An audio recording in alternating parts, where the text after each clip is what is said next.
राम, हालांकि हम एक रिकॉर्ड बना ही चुके हैं, 200 करोड़ का आपने बता ही दिया वैक्सीन के मामले में, लेकिन क्या आपको लगता है कि ये हमारी लापरवाही है कि हम प्रिकॉशन डोज नहीं ले रहे हैं और कहीं ना कहीं ये कैजुअल एटीट्यूड आपको नजर आता है कि भाई अब तो कुछ है नहीं, सर्दी जुकाम में हो गया तो हो गया, कोई बात नहीं, ऐसा लगता है राम आपको? देखिए, बिल्कुल, कम से कम जो आंकड़े हैं वो मैं देखकर यही कहता हूं, अभी 12 से 17 साल का जो एज ग्रुप है, इस एज ग्रुप में जो प्रिकॉशन डोज है वो बहुत कम लगा है। यही बात की चिंता अरविंद केजरीवाल ने भी जताई कि कम से कम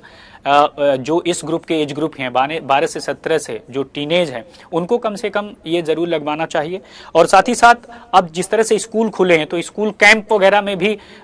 ये चीजें कराई जाएंगी। और सबसे ज्यादा ध्यान दिया जा रहा है कि अभिभावकों पर, यानी जो पेरेंट्स हैं उन्हें बताया जा रहा है कि कम से कम आप जो है खुद भी एक्टिव होइए और दूसरों को भी, खासकर अपने बच्चों को भी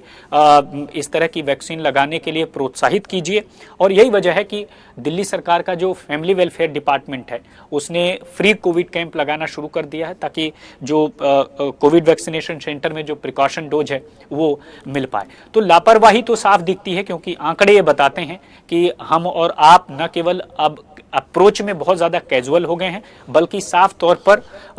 हम मास्क लगाते हैं चालान से बचने के लिए। अभी दिल्ली के अलग अलग इलाकों में आप चले जाइए, मार्केट में कहीं कोई आपको मास्क लगाता हुआ नहीं दिखेगा, लेकिन जैसे ही किसी को पता चलता है कि मास्क का चालान कट रहा है, सभी अपने बचाव के लिए नहीं बल्कि 100 रुपए या 500 रुपए के चालान से बचने के लिए मास्क लगाना शुरू करते हैं। तो अंदाजा लगाइए कि कैसी कीमत है, यानी पैसे की कीमत ज्यादा हो जा रही है, हमारे जान की परवाह खुद अपने आप को नहीं है। तो जाहिर तौर पर इस कैजुअल अप्रोच से बचना होगा और डॉक्टर्स यही कहते हैं, चिंता मत कीजिए, सिर्फ आप जैसे अब तक रहे हैं कोरोना के साथ वैसे रहना सीखेंगे। बस अपने एहतियात, अपने प्रिकॉशंस, कोरोना के खिलाफ अपनी लड़ाई वैक्सीन को लेकर के हम लगातार अपने तरीके से चल सकते हैं और उसके खिलाफ लड़ सकते हैं और यही एकमात्र तरीका है इससे बचने का।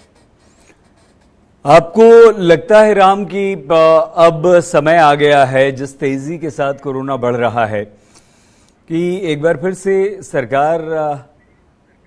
कुछ गाइडलाइंस जारी करे? हम स्ट्रिक्टनेस की बात नहीं कर रहे हैं, हम सैंक्शंस की बात नहीं कर रहे हैं, लेकिन कुछ गाइडलाइंस और कम से कम मास्क और सोशल डिस्टेंसिंग, जो बेसिक प्रिकॉशन हम लोग पहले ले रहे थे, जरूरत है इस चीज की राम?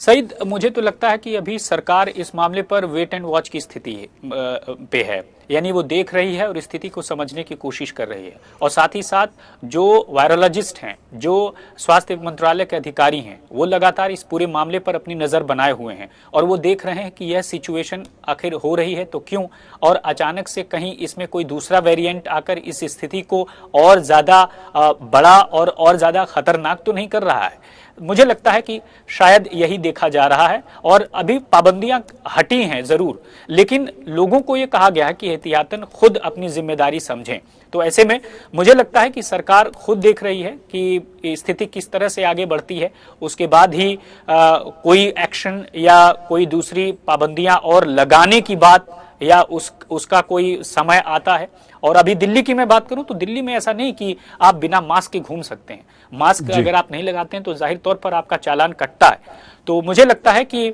कैजुअल अप्रोच से बच करके हमें और स्ट्रिक्ट होकर आगे बढ़ना चाहिए। और दूसरी तरफ सरकार